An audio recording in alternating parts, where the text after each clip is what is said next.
So we've got our 2022 Acura MDX here. We're going to reset some maintenance reminders today.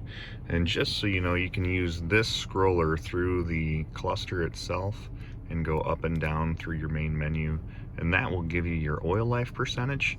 But it also has maintenance reminders like transmission fluid, coolant, and stuff like that. You're going to be using this little touchpad here. You're going to go from the main home screen. You can swipe left and right like this until you get to settings.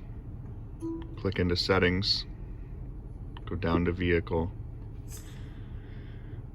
and you're going to get to maintenance information.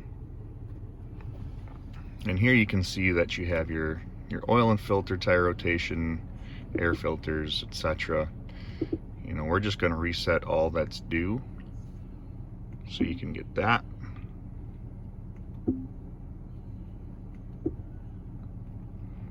Then you can simply click reset,